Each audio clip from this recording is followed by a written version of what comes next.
Hello there! Today's review is going to be this game right here, Endangered Orphans of Condolly Cove. Really, the first thing you're going to notice about this game, as soon as you look at just the box itself, is it is gorgeously produced. The box itself looks really gorgeous. The artwork is really nice. You open the box. Inside the cover of the box, there's funny little trademark kind of things by the company. The company does a lot of kind of quirky humor, so you're going to see that kind of everywhere, from the manual to the cards themselves to the art style. It's kind of this quirky, dark humor that they seem to be really going for. And that'll either grate on you or you're going to like it. So either way, it just really depends on your sense of humor for that.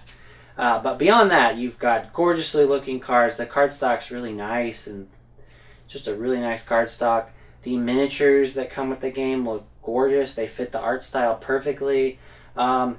And here's another thing. The insert is pretty much perfect. It fits everything. It's even got a little bit of extra room, possibly for some expansions and stuff that are out there. But just production alone, this was a well-produced game. Especially coming from a really small company. It's just really kind of cool to see that they were able to produce this so well. Now, beyond the production, the game itself. So the game itself is kind of a short, simple, take that kind of game. Every player is going to start with a small deck of option cards, and these option cards, when you draw them, are going to have various sort of attack abilities. Some of them are defensive, but most are attack. They are location specific in some cases, and they are also player specific. So if you're next to a player, you can attack them right then and there, regardless of whatever location you are in. Essentially, the idea of the game is to not be eliminated.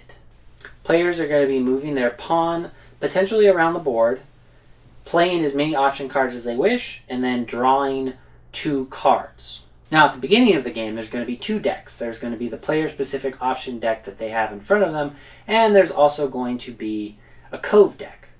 This cove deck has various locations that can be added to the board in sort of a specific sort of cross pattern. Whoever draws from that deck is able to place it however they wish, as long as they adhere to that rule and no location breaks that cross.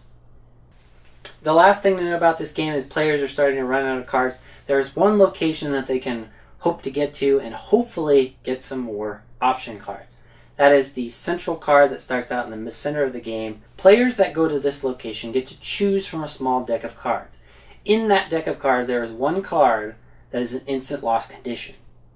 The rest typically are small little buffs that give that player, or potentially the entire players, more option cards to play with.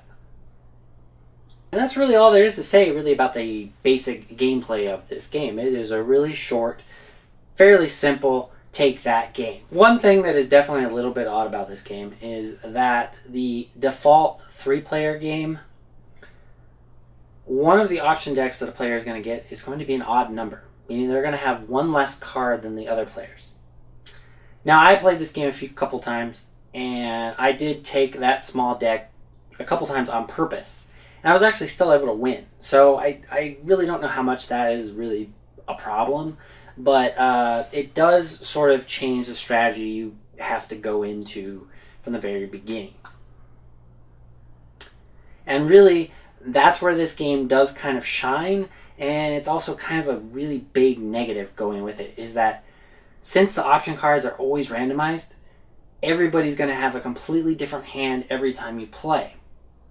Now, that's really good because that adds a lot of variety to the game. You're not going to ever have the same exact strategy per game, and all just sorts of little things like that. On the other hand, it can really throw people off because it kind of is sort of luck-based. One person can end up with all the defense cards, and every card that people are trying to pick on them with, well, they just block every single one of them because they're the only person who has defense cards. And while, yes, that also contributes to the positive of this. You have to come up with a new strategy. You can't attack that player right now. Or, maybe everybody should kind of gang up and get rid of those defense cards. So it's kind of a positive negative. And I felt kind of mixed on that. I did like that, yes, the strategy, I couldn't rely on the same strategy each time. I always had to switch it up and do things like that. But at the same time, it is kind of a little odd when somebody gets all the defense cards and they get them right at the right moments, and then that makes another player's strategy just completely non-viable because they didn't know that. There's very little public information in this game. Any cards that are in the option decks, they're randomized and nobody knows until you draw it. That being said, this is also a mercifully short game. I don't think any game I ever played lasted over, I'd say, a maximum of 20 minutes, and that was probably a learning game for a few people. So even then, I think you can finish in about 10-15 minutes tops. It is mercifully short, which really actually kind of benefits it because this is a take-that game, and if you are someone who won the last round and players are trying to play again, you're going to get picked on. No, regardless, everybody's going to attack you and get rid of all your option cards before you really get to act beyond round 2, perhaps. Or you're going to go to the cul-de-sac and you're going to draw the boogeyman and you're out just like that. Nothing you can really do about it. So this is a heavy take-that game. But on the other hand, it is also mercifully short. So at least if you do get picked on, it's not so bad because it's over really quickly. Pain only lasts a while. So Endangered Orphans is actually relatively strategic. I know I did mention that there is sort of a negative that all the option decks are randomized, but when you see what cards you kind of have, you have to come up with a strategy. And in there, certainly there are at times when maybe the locations you need are not out on the board. But this does give you a certain sense of power, is that you can be the one pulling from the Cove deck and putting those locations out on the board, hoping to find the one you want, but also putting it in a strategic location. Whoever draws from the Cove deck actually has a fair amount of power. They can put beneficial cards in areas that it's easier for them to get to, while putting more negative cards in front of other players. Also, depending on what card, you can choose to, say, move a character into the cul-de-sac so that they are forced to maybe draw the boogeyman card.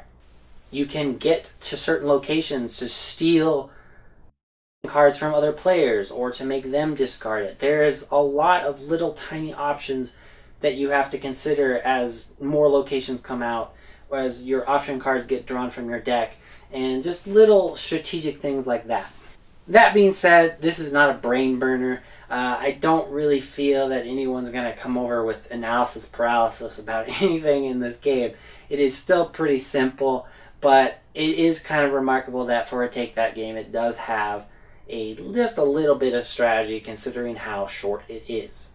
So in summary, I'm just going to say that if you really like take-that games, or if you're just looking for a take-that game that can serve as a filler type game, I really don't think that Endangered Orphans is a bad choice.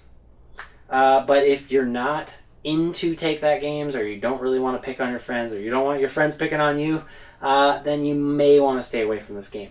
But other than that, it is a beautifully produced, really short sort of filler take-that game, and I think it's a lot of fun.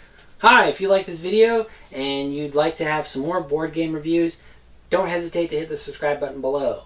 Also, like the video, leave a comment if you'd like, let me know what you think, let me know what board games you're excited about, and maybe I'll check them out. So that's really all I have to say. Bye. Thanks.